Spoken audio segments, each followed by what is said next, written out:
សហគ្រិននិងអ្នកជំនាញមនុស្សពីរប្រភេទដែលសង្គមត្រូវការដូចគ្នា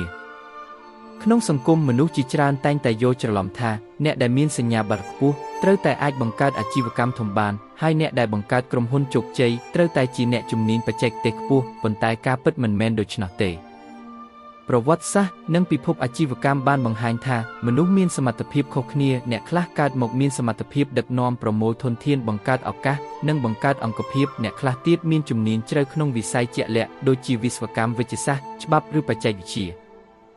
បើយើងក្រឡេកទៅមើលរឿងសាមកុកលាវបុយនិងជូគឺលៀងគឺជាឧទាហរណ៍ដ៏ល្អមួយលាវបុយមានសមត្ថភាពក្នុងការប្រមូលមនុស្សកសាងអំណាចការដឹកនាំអូសទាញឲ្យអ្នកដទៃមកធ្វើការឲ្យខ្លួននិងទេគោសល្យក្នុងការធ្វើនយោបាយចំណែកជូគឺលៀងគឺជាអ្នកជំនាញនិងអ្នកយុទ្ធសាស្ត្រដ៏ឆ្នើមលាវបុយមិនអាចជោគជ័យដោយគ្មានជូគឺលៀងបានទេហើយជូគឺលៀងក៏ត្រូវការលាវបុយដើម្បីបញ្ចេញសមត្ថភាពក្នុងការអនុវត្តគំនិតនិងយុទ្ធសាស្ត្ររបស់ខ្លួនដែរពិភពអាជីវកម្មសម័យទំនើបក៏ដូចគ្នាម្ចាស់សហគ្រាសឬម្ចាស់ក្រុមហ៊ុនមិនចាំបាច់ជាវិស្វករកិនណេឲ្យកឬអ្នកច្បាប់នោះទេប៉ុន្តែគាត់ត្រូវដឹងថាពេលណាគួរស្វែងរកអ្នកជំនាញមកជួយនិងគោរពតម្លៃនៃជំនាញវិជ្ជាជីវៈ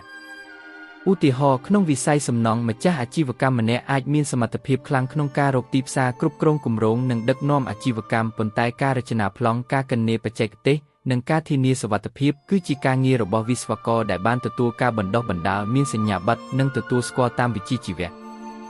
សហគ្រិនល្អមិនមែនជាមនុស្សដែលចេះគ្រប់យ៉ាងនោះទេផ្ទុយទៅវិញគឺជាមនុស្សដែលដឹងថាខ្លួនមិនចេះអ្វីហើយអាចប្រមូលអ្នកជំនាញមកធ្វើការរួមគ្នាបានដូចគ្នានេះដែរអ្នកជំនាញល្អក៏មិនចាំបាច់ក្លាយជាសហគ្រិនដែរមនុស្សខ្លះមានទេពកោសល្យក្នុងការស្រាវជ្រាវការរចនាការគណនានិងការដោះស្រាយបញ្ហាបច្ចេកទេសនោះគឺជាតម្លៃដ៏សំខាន់សម្រាប់សង្គមរីកចម្រើនមិនមែនដោយសារមានតែសហគ្រិនឬមានតែអ្នកជំនាញនោះទេប៉ុន្តែដោយសារមានការសហការរវាងមនុស្សទាំងពីរប្រភេទសហគ្រិនបង្កើតឱកាសចំណែកអ្នកជំនាញបង្កើតគុណភាពនិងស្តង់ដារដូច្នេះមេរៀនសំខាន់មួយគឺអ្នកដឹកនាំមិនចាំបាច់ចេះគ្រប់យ៉ាងទេប៉ុន្តែត្រូវដឹងថាអ្នកណាចេះនិងត្រូវផ្ដល់តម្លៃដល់ជំនាញរបស់ពួកគេហើយអ្នកជំនាញមិនចាំបាច់ក្លាយជាម្ចាស់ក្រុមហ៊ុនទេប៉ុន្តែជំនាញរបស់ពួកគេគឺជាគ្រឹះដែលធ្វើឲ្យក្រុមហ៊ុននិងសង្គមរីកចម្រើន។